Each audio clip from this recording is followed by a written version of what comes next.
Word Balloon is brought to you by the League of Word Balloon Listeners.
Hi, everybody. Welcome back. It's Word Balloon, the comic book conversation show.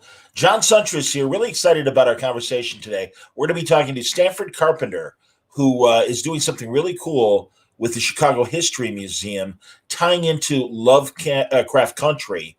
You may know that Lovecraft Country, part of the story takes place in 1950 Chicago, and Stamford is a historian. He is a pop culture guy. He's an anthropologist. He's a podcaster that is about to embark on a really great podcast regarding the comic culture and these COVID times. We're going to talk about all of that today. But I had to have him re-sign on using Firefox or Google Chrome instead of Mac. That's a tip for you, those of you watching. Should you ever be on a StreamYard thing and you're on a Mac, don't use Safari because it sucks, and instead use Google Chrome or Firefox. But anyway, while we are waiting for Stamford Carpenter to join us, I thought I would share with you a really cool thing that happened to me this summer. I got the opportunity to talk to John Cleese in a meet and greet situation that they were offering on one of those Cameo or Famio things. This was through Famio, and I had a 3-minute conversation with John Cleese, which was a thrill of a lifetime. I figured in these uncertain times, this might be my only opportunity to ever meet John Cleese face to face. So I paid for it, and it was an incredible moment. So what happened was with Mr. Cleese, I wanted to ask him about some pre-Python television things that he was involved in. One of which was the show called At Last, the 1948 Show, which he made with another great British comedian, Marty Feldman, who you might remember from Young Frankenstein and other great movies of the 70s, Yellowbeard, right? I think that was one of his movies. The last remake of Bo Jess, another one. And also I wanted to know about his work on the Frost Report with two comedians known as the two Ronnies, Ronnie Barker and Ronnie Corbett. Ronnie Corbett is still with us, thank God, and is a great comedian and quite beloved in England. But Cleese did sketch comedy with the two of them on David Frost's sketch show called The Frost Report. So those were my questions, just to give you some background. And now you get to see me meeting John Cleese. John meets John. Certainly I was the junior partner in this conversation. I hope you enjoy it.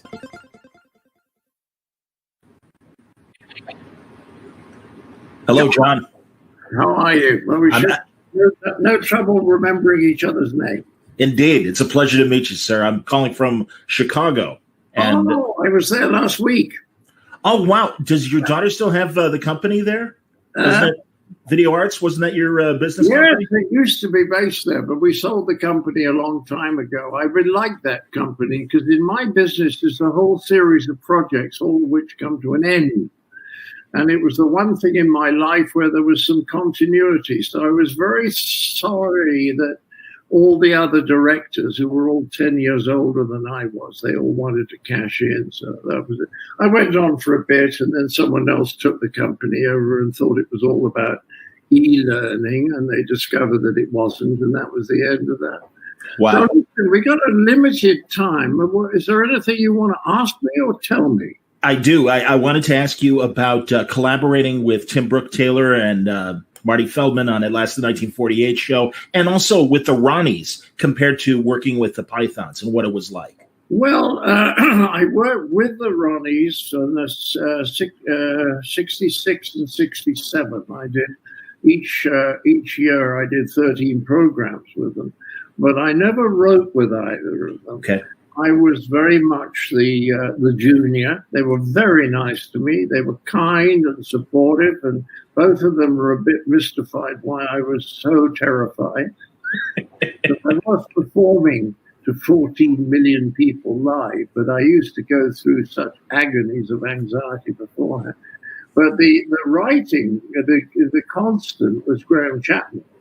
Because once I got to London in 66, Graham was studying at Bart's Hospital, and it suited him to write with me some of the time. And most of the writing I did was with him. Sometimes I wrote with Tim, but not very often. And I did write with Marty a few times. But basically, Tim wrote with Marty, and I wrote with Graham. And just occasionally, we'd all sit in the same room together and write together for a bit. And then Marty was so successful that he went off to the BBC, and Tim Brooke Taylor went with him. So Graham and I spent about 18 months, and we didn't perform at all. He was studying for his final exams, and I just married Connie, so I didn't want to be off in studios. I wanted to be in London until she got used to the place. And then we started watching this program. What was it called? Do Not Adjust Your Set. And it had Eric Idle and Palin and Jones in it, and we knew them because they'd been at the writers' table when we were doing writing for Frost. So we just rang them up and said, why don't we do a show together?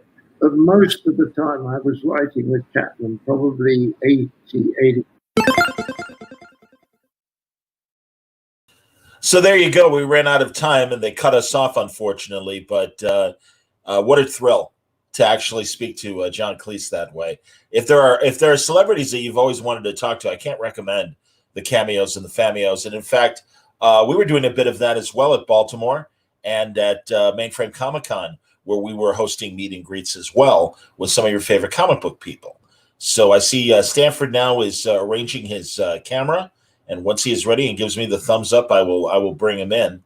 But it was a great conversation with John Cleese, and I'm really glad to share it with you. And it was a great opportunity to talk to him. Some of the names he was mentioning, Connie Booth. He had just married Connie Booth prior to getting with the Pythons. And he mentioned their fine show, Do Not Adjust Your Set, which was another a kids show, actually, that everybody but Graham Chapman and Cleese were doing for the BBC, and that's kind of how they rediscovered all the other Pythons. As he said, they all were in the writer's room together for the Frost Report, which was a great sketch show of the mid-'60s that David Frost hosted. You ever see Frost Nixon, that great movie of the British interviewer that talks to President Nixon. It's amazing to think that truly David Frost had this amazing sketch comedy show in the 60s, especially in England. He also had one here, pardon me, in America. You can hear me burping. Uh, it was called That Was the Week That Was. And it was the Saturday Night Live of the early 60s. And such an amazing satire sketch show that, it was not ready. As they said, they're not ready for primetime players. Well, that show was so ahead of its time.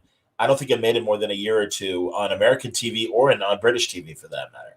But now I see Stamford is prepared. So we'll get to our main subject round and we will welcome Stamford Carpenter. Stamford, it's a pleasure to talk to you. How you doing, man? Really good. How about you? Very good. I appreciate you signing back on through Google Chrome or Firefox because now we got a nice smooth transition, no delays. Here's the weird thing. I actually am still on Safari. I went in on Google Chrome. Oh. And it. Oh no. It actually stopped, and then I opened my other device. And then it actually forwarded the information over to Safari on the other device. That's why I was monkeying around with the camera. I see. Well, if you're still on Safari, we're going to have a lot of problems, bud. And I don't know how long we're going to be talking because you're kind of you're freezing on me in mid sentence.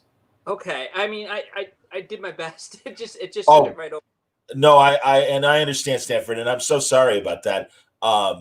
I will convey the message, the information that we were going to talk about regardless, and okay. we'll see how things go. But if and good, I'm glad you can understand me right there. But it's just StreamYard just doesn't work well with Safari, and sometimes a lot of the picture will freeze and slight delays. But right now it seems like we're okay. I'm really excited about this event that you're doing with the Chicago History Museum.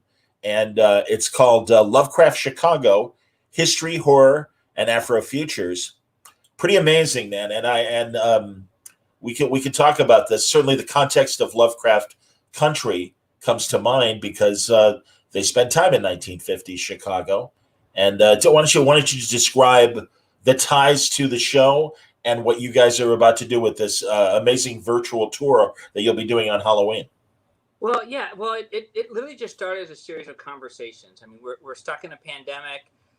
Back when we first started talking about this, there were rumblings about what's going to happen for Halloween, and I had actually worked with Erica Griffin before the pandemic on some educational programming at a former institution that she worked at. So we were just having the conversation, and we're like, okay, let's. I said, Lovecraft Country's coming up. Maybe we can do something for that. And we just started brainstorming. We put together a slate of some scholars and comic creators who are known both in the comics community and in the horror community. And then she went into the collection at the Chicago History Museum, and we started comparing things in the collection to things that were referenced in the show.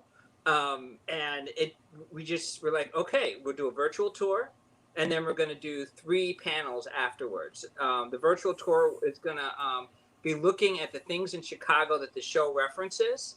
We actually have a drone that's been flying around Chicago, taking pictures, and doing footage of different areas of Chicago that were referenced. And it's really nice to see the contrast between like how they imagine Chicago on the show versus Chicago. Like there's some instances where, quite frankly, they made us look better. Wow. A lot of but they did do a lot of filming here in Chicago. So, for example, there are a lot of much of Lovecraft Country takes place in Bronzeville. And then also in an area called Winthrop, which is like the 4600 block of Winthrop on the north side, which is that's the episode where Letty buys the house that's haunted. So they call it the Winthrop House, but in real life, what it is that was like one of the first ever North Side blocks in Chicago to be desegregated, because back then, essentially, almost all of the black people lived in the South Side and mostly around Bronzeville. So I mean, it was funny. We started talking about it, and my partner and we actually drove out there and were like, let's see what this block looks like. It Yeah. doesn't quite look like it, but what's interesting is they still dip into the lore of that block. And it was nice to go on that block. They have a really beautiful community garden there. And so we just thought, well, of course we're going to have that on there. We've got Nia Easley, who's going to be joining us. She's done a lot of artistic work around the Green Book in Chicago. There's a version called the Blue Books, which are the basically safe Negro travel guides, right? And she'll be on one of our panels. We've got John Jennings, who many people in comics know for his comic work, especially on his work on Kindred, and most recently Parable of the Sower. He's got another book coming out called Box of Bones. Got to give him that give him a little shout out for that. We have Kenitra Brooks, who is she teaches over at Michigan State, and she is also but she's a horror scholar, and she also did a weekly column for The Root on Lovecraft Country. Each week she would write a breakdown about Lovecraft Country. She would interview scholars, and she would and then she'd have little recommended readings, all that kind of stuff. She'll be on a panel. We have Chicago's own Ashley Woods, comic book artist extraordinaire. Oh yeah, she's also slated to be there. She's terrific. Yeah, we've hung out at parties and stuff that the creators have had. So no, I like Ashley a lot. She's great. I mean, she's just amazing. And then we've got Yatasha Womack. I mean, to talk about Afrofuturism as it relates to Lovecraft Country and Chicago, because Chicago's got an incredibly rich history as far as Afrofuturism. So I mean, would you mind for the audience define Afrofuturism for us? Oh, so Afrofuturism. I mean, some people break it down really simply. It's they talk about it in terms of what happens when you imagine Black people into the future, because that's something that sci-fi has kind of struggled with over time. Agreed. But then there's a lot of discourse in there in terms of bringing in African and African American sensibilities to sci-fi. So you actually see that also reflected in writers like N.K. Jemisin. And then you've got other things going on, like for instance Nnedi Okorafor, who doesn't consider herself an Afrofuturist. She's actually been talking about African futurism because her work is even more centered on much more centered on Africa. But I mean, what it is once you start getting into talking about diversity, you talk about what would happen with science fiction when it's funneled through and addressing issues having to do with Black culture and Black creativity. It becomes incredibly interesting. How do we look at for example, how do we look at healing? How do we look at the future when I don't know if many people have heard of the movie Sankofa, and about how it popularized the notion of Sankofa, this idea that you have to look back to the past to go forward. So there are a lot of writings in Afrofuturism. They're actually about compressing time. Like how do we conceptualize time? And especially given that we have a culture in which there are non-linear notions of time that are very much embedded within it, right? So Afrofuturism, it's very rich, and of course then there's some really great creators that have been associated with Chicago, like Sun Ra. So that's something. I mean, Yatasha literally wrote the book on Afrofuturism. She's here in Chicago. She is like Chicago born and bred. So you just can't go wrong with her on a panel. And then we've got and that's just one of the panels. We've also got Scott Jordan coming up from Illinois State University. He's chair of their psychology department down there, and he does a lot of amazing stuff with pop culture. I've done several panels with him. One called Wakanda Forever, where we talk about Black Panther. He got a group of us together. We did a little weekly video blog called Seers of Artem, where we broke down Lovecraft Country. And he's there to talk about geography, space, and trauma. And a lot also on that panel we have let's see who else. We have Nia Easley on the panel. I already mentioned her.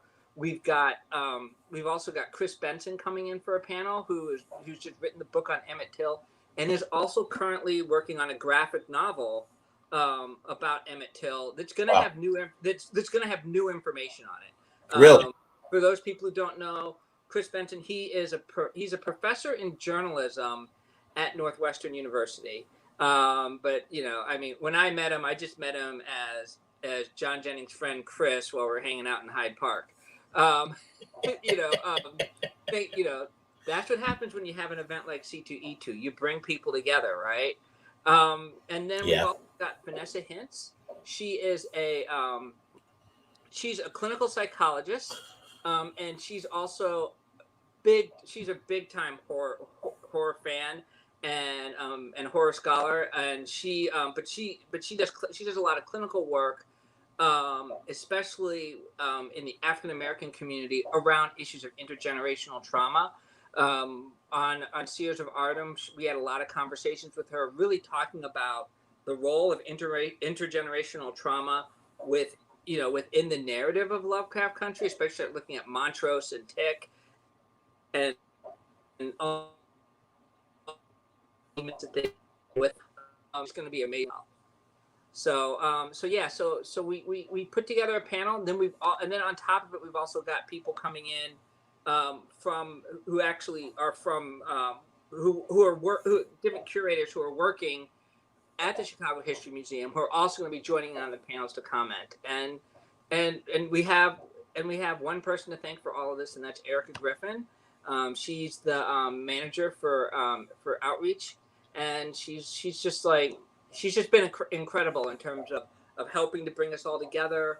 As we do pre-meetings for panels, when any of the scholars come up with something that they want to they're thinking about talking about, she's out running around. She's getting images from the collection. So it should be really dynamic. What we're hoping is that this will be an opportunity for people to see the connectedness in terms of African American culture, the history and the city of Chicago, and this wonderful television show and the novel as well. And I think that's what's really fun about these things is when at least for me, when you can have popular culture really spark that fire for people to do more explorations and have deeper discussions. Well, and it's building on what started at the end of last year, the beginning of this year with Watchmen and the illumination of the Tulsa riots and Black Wall Street and that story. And man, something, Stanford, I went to school, grew up in Chicago. We're both in Chicago. You're in Brownsville, aren't you? Yes. I know that we were on a panel for viewers and listeners a couple of weeks ago, a diversity panel a couple of Saturdays ago, and we discovered that we were in the same town. It was a great first meeting with each other. But I will say, as someone that went to high school at New Trier in the northern suburbs, much like a lot of other people, when it comes to the rest of the country and learning about Tulsa, I certainly didn't hear about it in our schools when I was growing up. And sadly, it was definitely post high school when I discovered the stories about Emmett Till. And it's nice to see that it seems through this entertainment, the education that I think is necessary for us to get beyond some of these things is happening in an entertaining way, but also in an illuminating way that people can start, really addressing these and going, "Oh my God, that really happened," and wanting to explore it. And I'm pleased to say it's pretty obvious that that's the case with these situations. And that's also what's great. It's like, you mentioned going to New Trier High School. That's where my dad went. My dad and my uncle both went to New Trier High School. I graduated from Glenbard South out in the western suburbs. Oh, sure. Okay. And so yeah, I mean, I have a similar story to you. Like for me,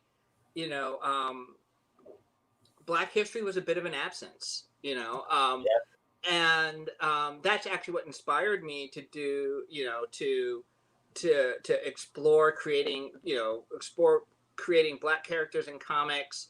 It inspired my, I was interested in comics, but I always wanted to see a broader narrative and to have more of a place within it. And Then when I ended up in college, I couldn't major in comics, so I just took courses in things I'd never heard of. Ended up coming out an archaeology major, but through all of that, I mean, what I think is interesting is that I did not encounter Black history, a lot of this stuff, until college and grad school. You know, Yeah. and it's not to say that we were not educated, but it's to say that like sometimes you need things like this to point out the things that are lacking. Agreed. Those voids. to, Yeah. Yeah. you know, and I always like to focus on keeping it moving forward, in that I can think back to all the things that I wish I had learned when I was younger, or I can focus on making sure that no one else has to go through that again. That's great. Because this isn't just Black history. This is everyone's history. Yes. Yes. It's American history. Well, and truly, like I started to say before, you can't get past this stuff until you acknowledge it, and Right. it's interesting. The way that like a country like Germany obviously had to kind of face its horrors. And it really does seem like now, and especially now in this odd, terrible environment of civil unrest. But then again, maybe that's good. Maybe that does kind of force the issues up, and people can point these things out, and we can learn from them. And as you say, move forward. And what's interesting is, I mean, you can debate whether the civil unrest is good or not. What's important is that we take something good from it. Agreed. I think what's been interesting about this moment is, it's like, okay, Lovecraft Country is also the perfect movie to have coming off of the unrest that we've had, in that it kind of puts in context what are the events that kind of are precursors to the civil unrest that we've experienced recently. And I also think one thing that's been interesting is seeing how people have been processing the civil unrest here in Chicago, and across racial and ethnic and political groups. Yeah. Because I feel like one thing that's been it's been interesting to me, seeing in my conversations with different comic shop owners, right, and seeing just a full-on acknowledgement that, okay, my store may have been looted, but this is bigger than my store. Not even a like a hint of like, oh my God, it's like, yeah, I was a little shocked when I was watching on the cameras and they were looting my store, but it was so obvious that there is a bigger issue going on here. And I think that, and my hat's off to people who can look at their situation and see that bigger context. Agreed. Context, right? I'm with you. But it's also like I look at something like, like Lovecraft Country captures the extent to which racism is not just a theoretical concept. It is the horror story that people have to live through. Agreed. Like that first episode with them road trips in sundown towns, I was like, oh yeah, that was kind of how I felt as a kid on road trips in Illinois and Ohio, right? Wow. Yeah. I mean, yeah. And that's, but by putting it into this type of context, it's something that we can all process. Absolutely. Yeah, no, I hear you, man. And also I like the idea. H.P. Lovecraft was a great horror writer, but as it's been widely pointed out, the guy was a racist. And I mean, he was a product of his time. And I don't say that as an excuse, but as a matter of fact. And I do like the idea of taking the tropes of his stories and kind of circumventing them in a positive direction. And it's funny, a writer, I don't know if you know this one writer, Ram V. He wrote a thing, and right now the title is escaping me, and I'm hoping maybe one of the viewers might know it to remind me. But he just wrote a great story about a vampire going to the Middle East, and it was this great kind of comment on white colonialism, using vampires, and it was a great idea. And that's the thing, is like, or also, I'm a massive foreign intrigue fan, and especially the era of those movies from the 30s and 40s, where there were these globe-trotting adventurers in the vein of an Indiana Jones.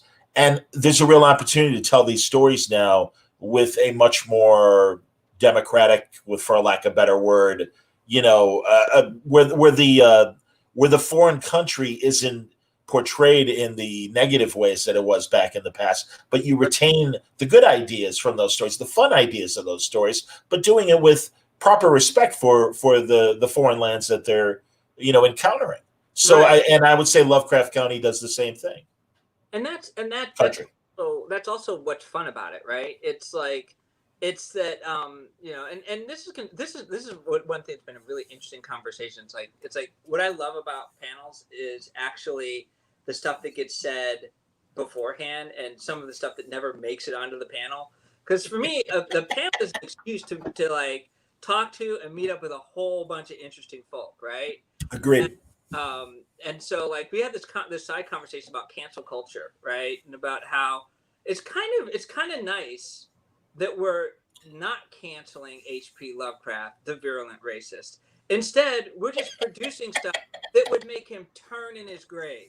I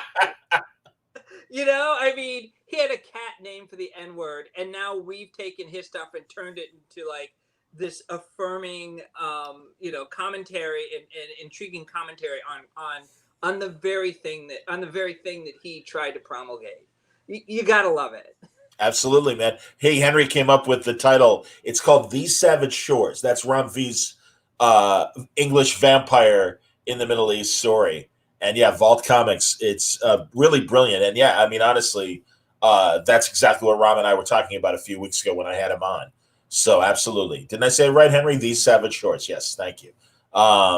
Yeah, it's no, I hear what you're saying. And also, like you said, the Afrofuturism is really an interesting thing. Were you involved a year or two ago when they had the Black Panther celebration here in Chicago? And they had it was purely a con about Black Panther, and it seemed like Afrofuturism. Well, the irony is I was invited and I wasn't able to make it. And here, this is the funny part though. My family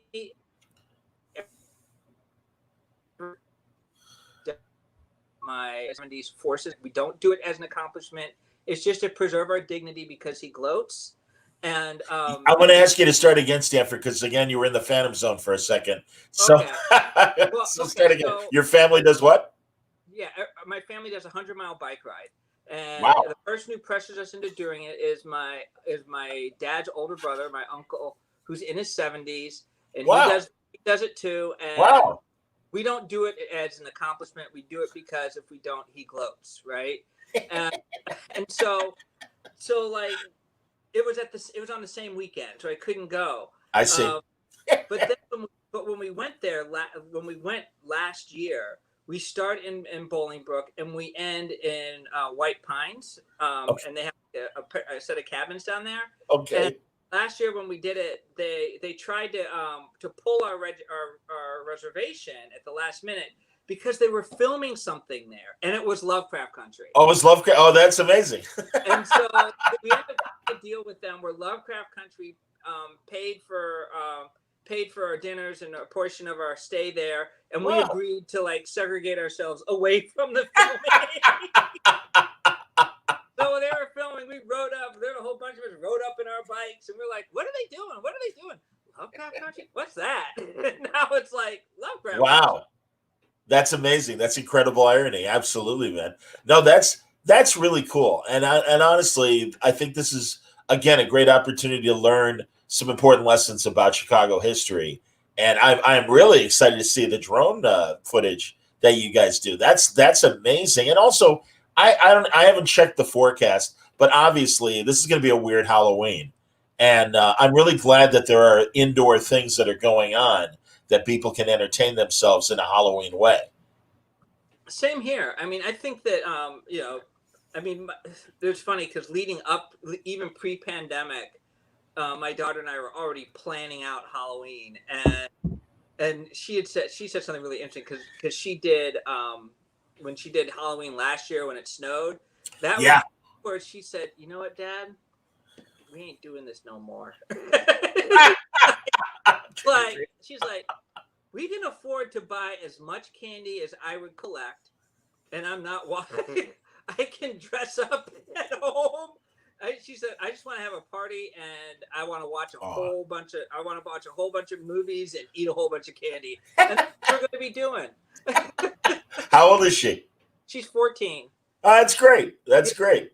And what's really interesting about doing this event is you're right. I mean, people probably shouldn't be out there trick or treating.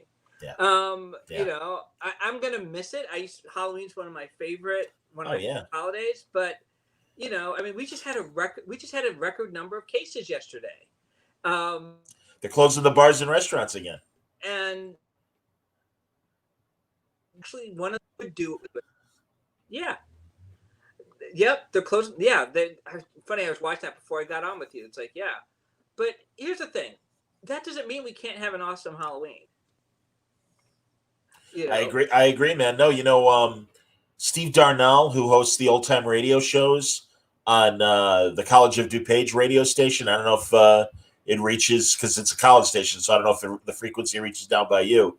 But he's doing an afternoon of scary old time radio shows, and we're going to be talking on Friday about that as well. And that's why it was great timing, knowing that you wanted to talk about this other Halloween event. And it's great to point out these incredible online things that anyone around the world can catch out. They're Chicago centric, but obviously they're online. So that's terrific. And you'll be able to watch these or listen to those radio shows. And yeah, man, I mean, it's, again, I think it's an inventive way of entertaining yourself on a weird Halloween where we're maybe most likely going to be forced to, stay inside and, just stay within our circle and everything. If you've got a family, I'm single, but I'm just going to be at home, enjoy, probably watching and eating candy and watching movies just like you and your daughter. So that's fantastic. I also wanted to ask you about this podcast that you got coming up because you've been on a very cool project, and it dovetails back into talking about the comic stores that are in your neighborhoods that obviously were looted. There were stores in my neighborhood that were looted as well, comic book stores, and we can compare notes. But I know you got this really cool podcast project coming up for NPR, and I wanted you to discuss that. It's actually it's for one of the NPR affiliates. It's for WYPR out in Baltimore. Okay. My life has been all about moving away from Chicago and then coming back. So I did live in Baltimore for quite some time, and so what it is we've been developing this podcast for probably a little too long, but it's like pandemic hits, then you got pushed back, and then But the idea is it's going to be called Brother Story and the Correspondent, and it's named for my alter ego Brother Story and Sienna Greaves' alter ego the Correspondent. It's going to be, we joke about, or not joke. One of our taglines is it's an experiment in ethnographic and journalistic storytelling. So it's going to be a combination of interviews, some long form, some short form, and a lot of it's going to be focusing on popular culture and comics. So one of the things that we had done is we had done a whole series of interviews, and we're actually supposed to launch in March. And so we all know what happened to that, right? Right, obviously. So, I don't think most people realize this, but the response at most of the NPR affiliates was to send their people home and so a lot of the production for what you hear on your local and national public radio stations is actually being done out of the home. That's why you see a reduction in sound quality, because people are having to jury rig Zoom lines. In my situation, Sienna was in Baltimore. I'm here in Chicago, and they kicked everyone out and said, you got to work from home. We're going to send whatever equipment we can. We're just going to jury rig this. And Sienna was like, can I just come out there? And so she came out here, and she was supposed to be here for a couple of weeks. So she's actually, as we're talking, she is producing a Baltimore Public Affairs show downstairs, and but what we've been doing is we took it. We as this started, we went back to some of the people who we started to interview for what our intended products were, which are still going to see the light of day. We've got some amazing interviews with Arville Jones, Tony Isabella. Great. We've got Dr. Womack. We've got a really great group of people to talk about a lot of interesting topics. But I guess I'm polyamorous as far as my comic shops go. I actually went to school with John Robinson, who's one of the co-owners of Graham Cracker Comics, and I live close to First Aid Comics in Hyde Park. So we started interviewing them off and on going into the pandemic. And then the interviews continued because the pandemic got longer and longer. And then we interviewed them through the civil unrest. And then we came back and interviewed them again after the after the first round of civil unrest. And so what we're calling it internally a tale of two comic shops. So we're going to be launching with that instead of our regularly scheduled programming. And it's just about what happens when you have a comic shop and they shut down distribution, and then you have this disease, wiping out your customers, and then the civil unrest comes.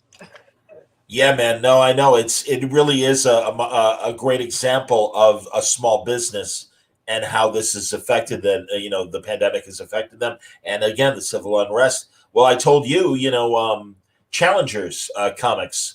They're my friends, and they had two locations going into the pandemic. One they had just opened downtown, and I don't know how the store near the Blue Line went.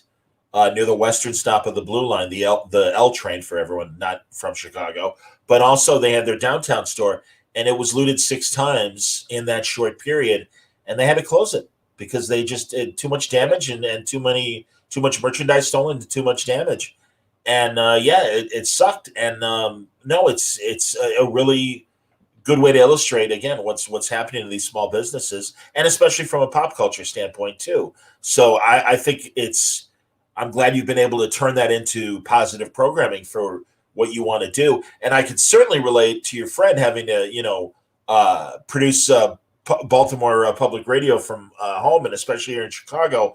I was up until April a news reporter for WBBM, our CBS station here, and I was a traffic reporter, and I was reporting traffic from my living room and using online assets to report traffic for the first month. And then unfortunately radio advertising is not what it was pre-pandemic. Yep. And they had to make massive cuts, and I was one of the victims of it. And it wasn't a furlough. It's like, no, sorry, you're not coming back. Oh, I'm really for that. Here's the thing. It's like, I don't like the idea of glossing over hardship like that, right? I mean, obviously you're still doing stuff, but it's like my hat's off to you, because it's like it's got to be hard to keep. I've actually said many times that I don't know how I would have survived the pandemic if I didn't have someone else come into the house. Sure. Because it's really it's not about what's happening physically. It's also what's happening in your head and how. Understood. You know what I mean? Like you really are having the rug pulled out from underneath you. Yeah, but honestly, Stanford, I started, and that's why when we had our diversity panel that we did a couple of weeks ago, I didn't mean to mitigate the people that are suffering, and that, it really is depending on where your mental, oh God, you know what I'm saying? Just the frame of mind that you're in.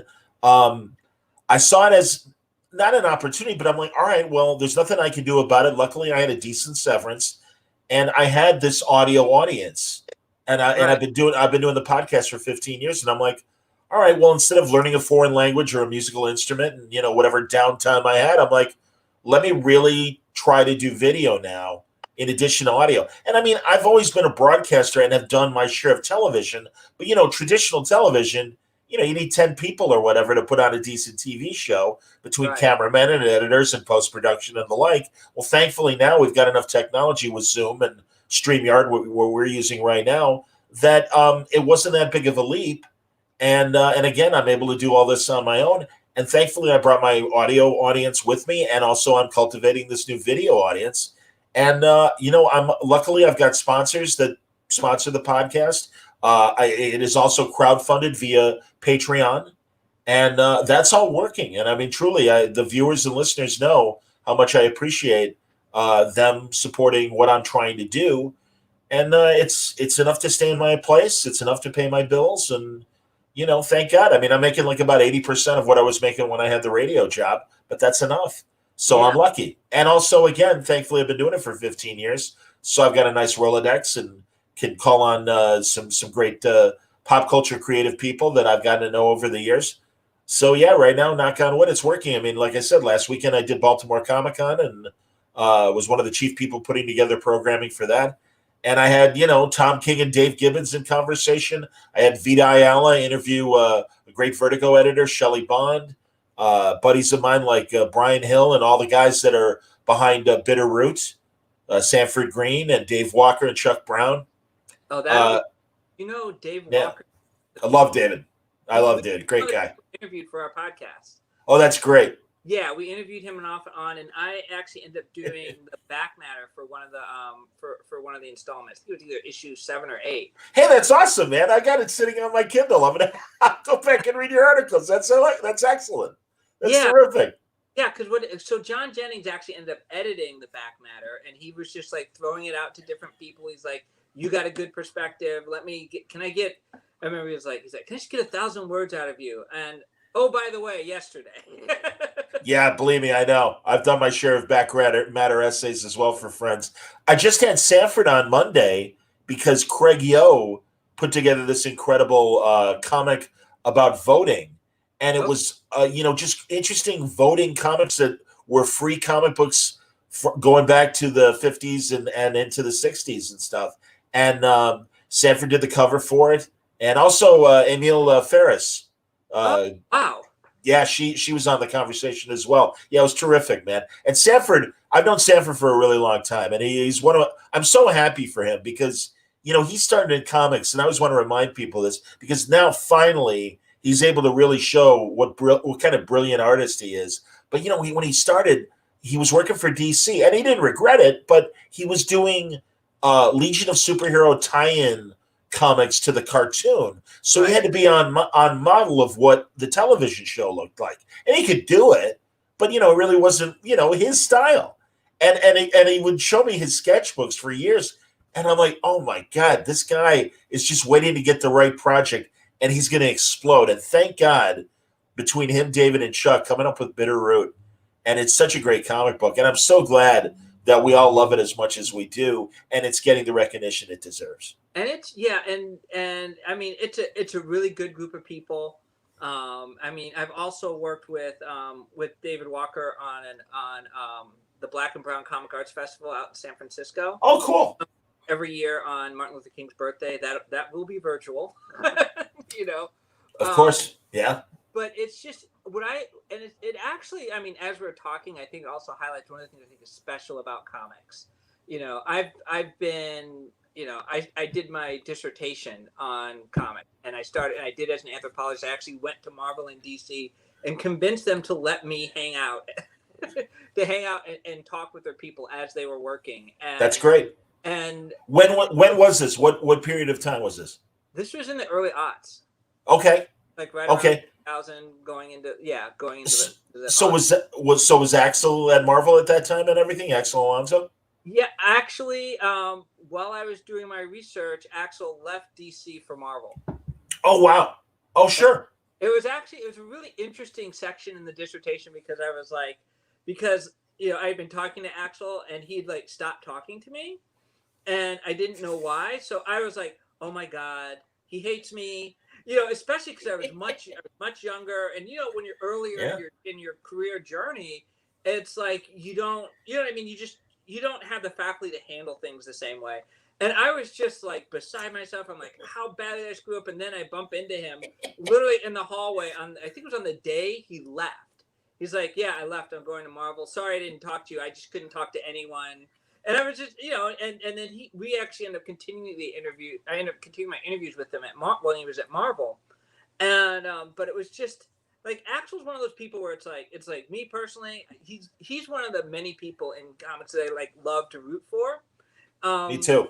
But it's that it is this small community. Like, even though you and I haven't only recently met, Yes, all these people in common, and it's not just, oh, we spoke to them. It's like we've had real conversations with them, real absolutely. interactions. Yep. It's like I was noticing on Facebook that you guys did an interview with Walter and Louise Simonson, right? And it's like, oh my gosh, it's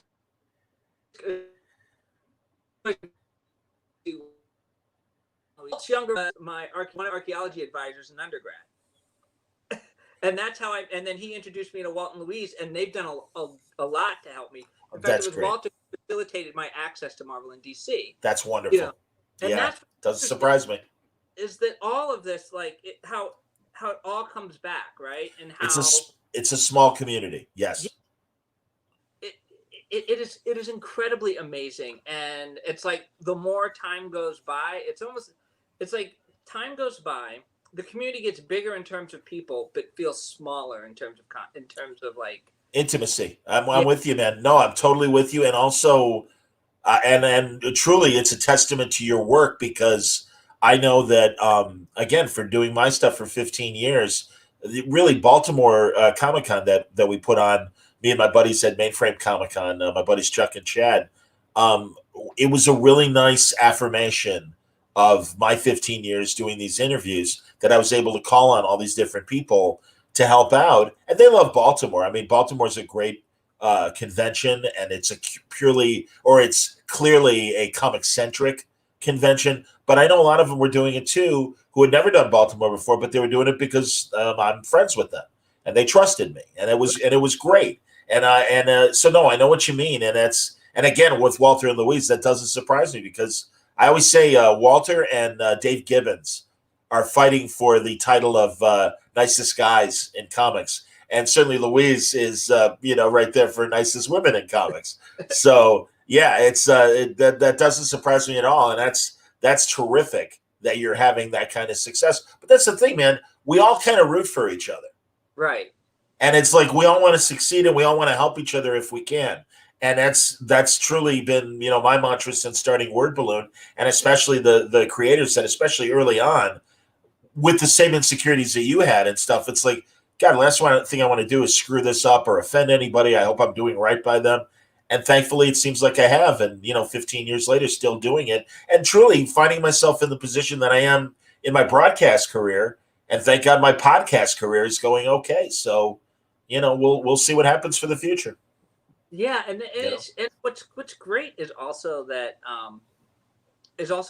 seeing the way it's grown and developed. Like I've been asked there's a writing project I'm involved in, looking at sort of at Black images in comics, and I'm always interested in labor flow, right? Like where the labor comes from, and seeing like what's happening, like Black independent comic creators, right? And like what's been happening with them, and how like the Black independents are starting to and are really starting to merge into the mainstream in some really interesting ways. Looking at the way in which technology has completely changed the game for comics, right? I mean, I located like around 2007 with the advent of the iPhone. It's like pre-2007, I mean, people were struggling to make zines, right? Post-2007, people are just like, I want to break into comics, so what am I going to do? Oh, I'm just going to make a graphic novel. Right? You're right. Yeah. Because they can do that. Absolutely. Well, that's when people ask, how do I break into comics? It's literally now, make a comic, make a web comic, do whatever, you gather your audience. And in fact, again, we were talking about it at the diversity convention that Ramon Guild put together, and had us on that panel with Heidi McDonald and Andy Schmidt and others as well. And I really enjoyed the conversation, and I appreciate what you said as well. And I do think that there are pockets all over the country where, thankfully, I think there are good schools surrounded by good comic book stores. And we live in a city like that, where I do think the potential is there for an independent to kind of make their own thing. And you were even suggesting, as Heidi was asking, where, everybody thinks comics might be going. So I'll let you give that answer again here. Oh, well, I think that the future of comics is going to be more local. So, especially when you have like cities like Chicago, but I can actually make a separate argument for the places out that seem to be out in the middle of nowhere as well. Yeah, please do. Absolutely. So cities, and we'll work out to there. Is that one of the things that is interesting to me is that comics are a local product being sold nationally, and by That's that right. I mean Marvel and DC are producing a national product, right? They're not just national but global. Yeah, an international product, sure. But they're trying to funnel it into these localities through a distribution system that's really not that efficient for what they want, right? Like Marvel and DC, I know it's heresy for me to say this. They could do fine. They could do just as well if they only sold through Walmart or Target, because they're looking for really large numbers and a lot of outlets.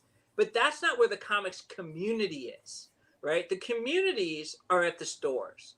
And so even as we're seeing like DC start to pull out, there's rumors that Marvel might start to pull away from comic stores. They're always going to have some product on the shelves, right? Sure. If you were to cut that product significantly, what's going to happen? It's going to fill up with independent. See, now we actually have independent comic creators of all races, colors, creeds, genders, orientations. Yeah. Just there, who are making enough product that you could fill the space up with that. And so the real issue is it's about to develop the distribution for the independents. The first thing you need is space for the places to go. I walk into like I was just recently at First Aid, and they do a really good job with pushing Black independent comic creators. They do an amazing. I mean, like I remember the first time I went into First Aid, it was me and John at one of the first C2E2s. We were walking by, and in the window we saw one of John's books, and I was like, John, let's go inside. And James was there, and I'm like, behind John's back, and then John's like, what? And then James got John to sign some stuff, and James has had signed myself and John, Damian Duffy, during C2E2. But the thing is that is the one thing that's holding back independent comic creators is distribution and placement. So what I envision happening is I see, and I'm also looking at this Lovecraft Country event that we're doing. We're taking a lot from people in comics. One of the panels, everybody's tied together by the Abrams Megascope imprint. So I'm seeing all of these moments where you have comic shops working with these cultural institutions. And that's what's going to start generating sales as well. We had last year at BSAM, we got first. I was one of the people who helped organize the Black Speculative Arts movement at Chicago State, and we got James to bring stuff over from First Aid. He set up a booth. He sold out, and there weren't a lot of people there, but they were librarians who liked buying lots of stuff. Oh, that's great. So that's what I'm saying. It's like the local is really capable of generating a lot more, but it's not organized, and it doesn't have the ability to organize around because there's so little space. Once that space is freed up, now the question becomes, well, what's going to happen with some of the smaller shops? What's interesting is when you start moving away from the metropoles, then there's less competition for the same space. So I actually see like some of the smaller areas being places where you're going to have one or two creators that dominate, and you're going to see a lot of push around those one or two creators. And then in these bigger spaces, it's going to be more about like, oh, we can push 18 creators at the same time, and everyone just gets a small piece of a big pie. So you're going to have those type of dichotomies. But I do really think that the core of the comic shop business is community, and it's selling low, and so you take advantage. You sell comics locally, but I'm also looking at the amount of money they're making having game events. 100%, absolutely, all of that. So I think the future is going to be a really interesting future. It's just in the future we're going to be looking at this back an hour. It's going to be unrecognizable to us. Future self will not recognize this time. Oh, I agree with that. And we will come out of this time eventually. And I agree with that. And also, yeah, what you're describing really is something that pre-pandemic I was saying about the comic shops, that they really are nerd salons, right, where we could congregate, like you said, and do gaming and do book clubs and other kinds of small events, even as I'm sure First Aid and I know Graham Crackers was doing it.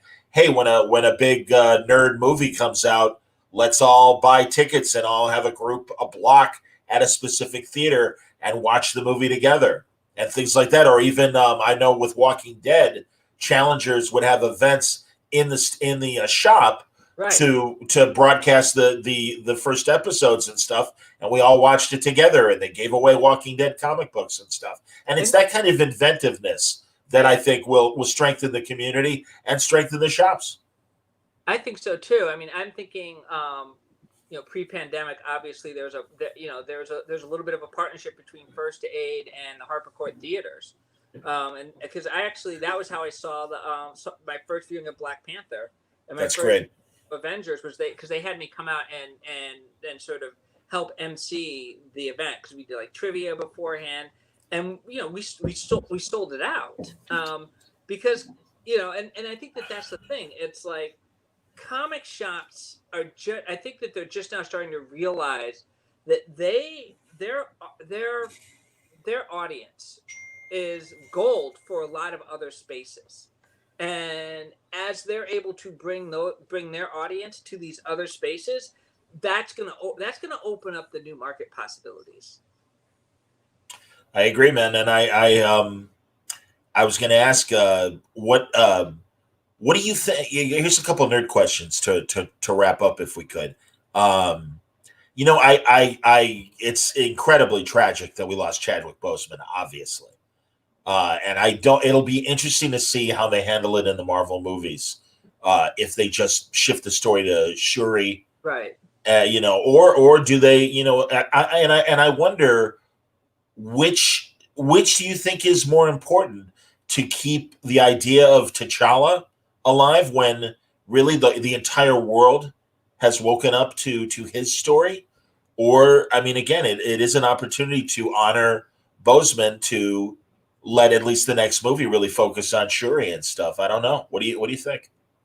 I see arguments for both. I think that one thing that we're not thinking of as we think of these movies is that the superhero genre, we don't really see their faces that much. Right. Like, right. They could probably put together a Black Panther focusing on Chadwick Boseman without very many shots of his face. Interesting. Sure. That yeah. said, I don't see them doing an entire episode. I actually see them, and I would hope that they maybe split it between the two characters, like that maybe this is the installment where they do the transfer over to Shuri, because I also think it could kind of go into the macabre. See, you know what I mean? Yeah, sure. Because they have the technology to do it. I certainly hope that they do that. I mean, I'll be honest, I'm also a little bit not frustrated, but just kind of like unsettled by some of the push that I've seen to oh, well, let's have Killmonger assume the mantle, or it's like in the comics, Shuri assumes the mantle, and you know what? I would love to see a female Black Panther. Sure. Because you know what? My daughter relates to T'Challa as Black Panther, because she identifies as Black, and she wants to see some black superheroes up there, right? Yeah. I think that I can very much identify with Shuri as Black Panther, and I don't think that should be a problem. And quite frankly, I want more superheroes for my little girl.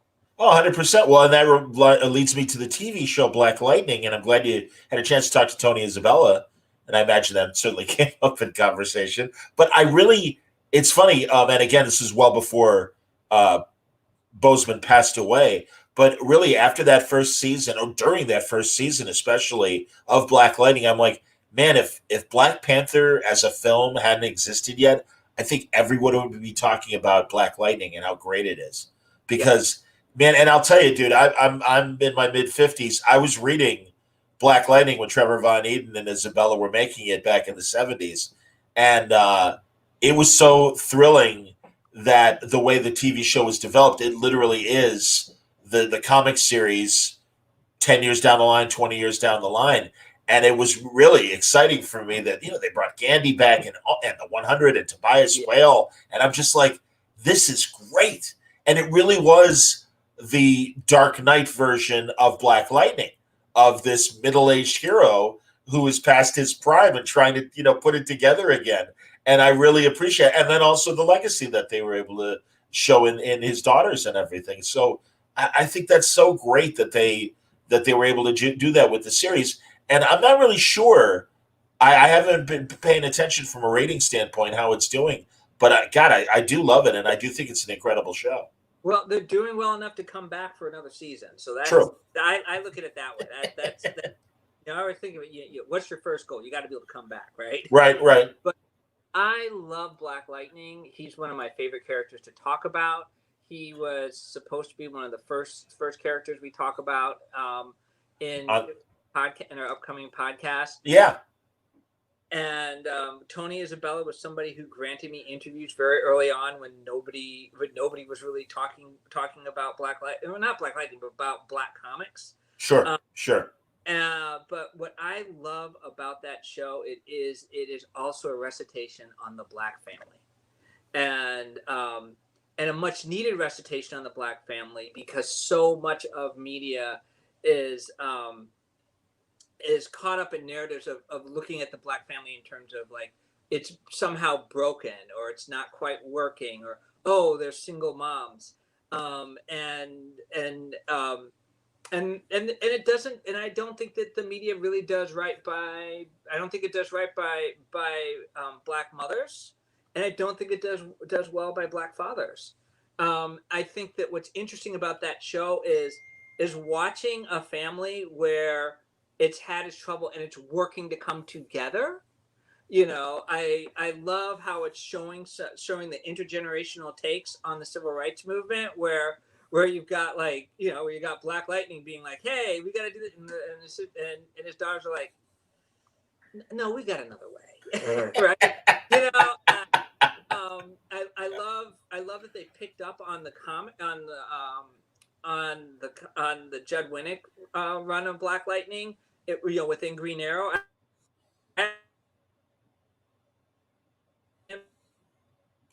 For a really long, and it's really interesting talking to him about family and Black Lightning, because he made this interesting comment about how what made his inspiration for working with characters of color is being in an interracial relationship and having a child who didn't have heroes. And he's like, I will make sure my child has heroes, right? There's got to be different types of heroes out there, but it's all but I like that it's being funneled through family. It's being funneled through our ability to not just raise children, but in this instance, raise powerful children.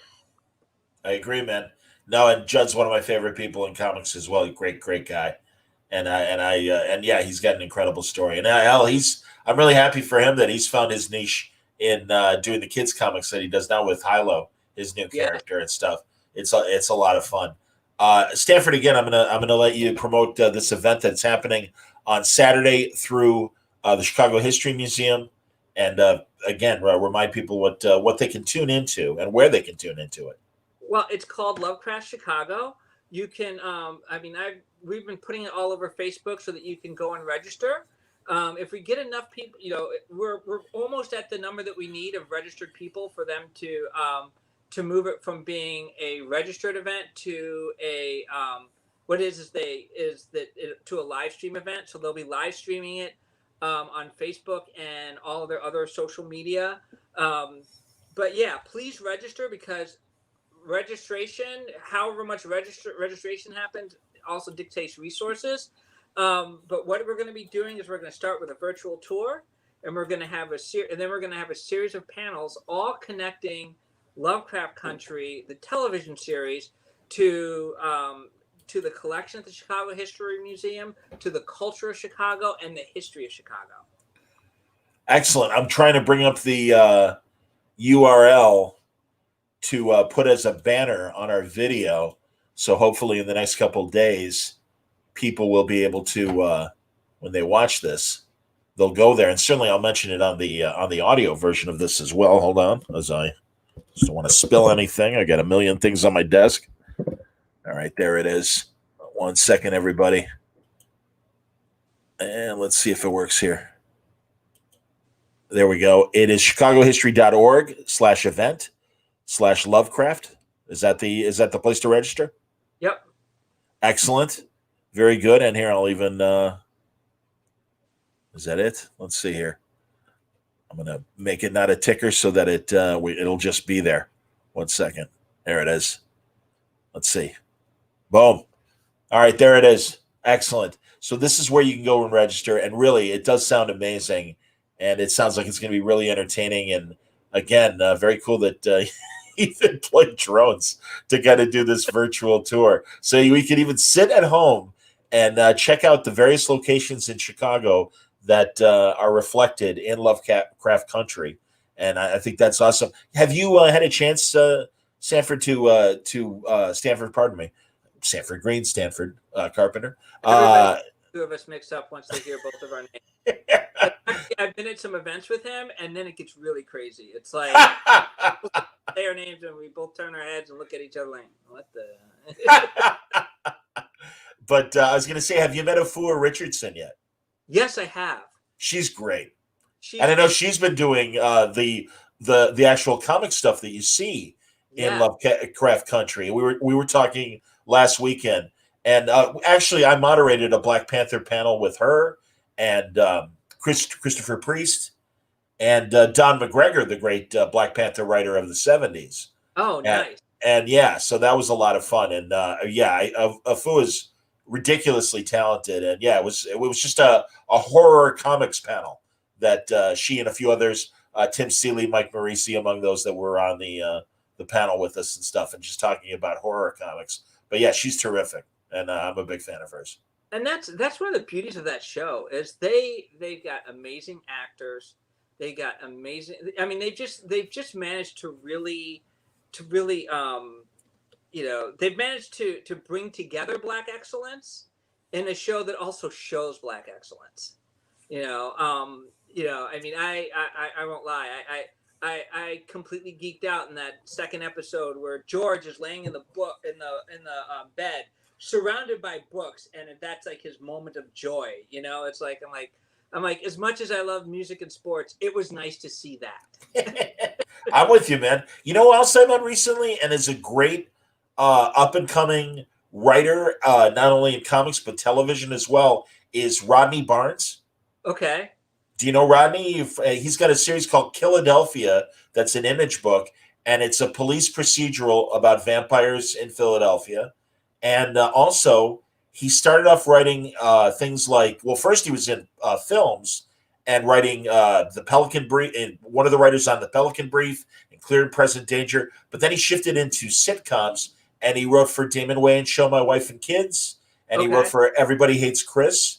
And then he always wanted to get into genre fiction, and he was a co-executive producer on Runaways and American Gods. And now he's developing with Adam McKay this great HBO show about the 1980s Lakers. And it's going to be a dramatization. Nice. I didn't know about the Lakers show. That's nice. I mean, amazing guy. And also, he and I are massive boxing fans. Okay. So, and he went to Howard. And it was just accidental. I'm like, I interviewed Rock Newman, Riddick Bowe's manager, a few times during Bowe's prime. And he's like, I knew Rock and Riddick really well. I went to all his fights. And I'm like, Rodney, we're going to be talking boxing now on my podcast. So, and we did. This is what's wonderful about comics is the way it brings people together, right? And I love it. And I love that it's like, I love the phrase about how the beauty thing about comics is like doing a movie with no where you have unlimited special effects budget. I mean, that's the fun of that's where the fun comes in. Totally. I absolutely agree. Well, Stanford, I apologize, man. I would love to talk to you more. You're going to have to come back, I guess, when the podcast is ready, and we can talk more. Forward to it. I'm really excited to experience that. I know you're doing it specifically for one Baltimore NPR station, but obviously it'll be online, so we can definitely push people to it and hopefully get you more ears and eyeballs and let people know what you're doing, because I think it's terrific. And it's really been a pleasure getting to meet you and then get to know you a little bit better. Stay here, and thank you so much for having me. This has been so much fun. Absolutely, man. My pleasure. You see it underneath us, everybody. chicagohistory.org/event/Lovecraft. And then with that slash, and this is really going to be cool, exploring the locales that you saw in Lovecraft Country and learn a little bit more about the real history of Chicago via the efforts of Stamford Carpenter and Company. So, dude, thanks a lot for coming on, and please let's make sure we talk again real soon.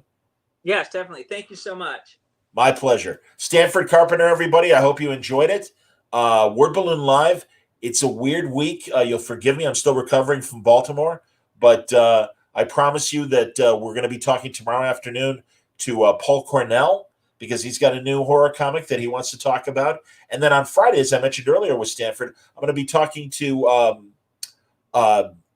and now I'm blanking, shame on me, Steve Darnell from Chicago Radio, because he hosts a great old-time radio show. And I want to talk about horror in old-time radio. Nothing more effective than a good audio, scary drama to really get in your brain and really disturb you. And there were, even going back to the 40s, some pretty disturbing radio shows that I'll be discussing with Steve, and he'll be presenting them on Saturday afternoon. So you got great stuff to listen to and great stuff to watch on Halloween itself. So I hope you'll consider some of these programming options. Thanks a lot for watching today. As I always end every episode with, stay safe, stay happy,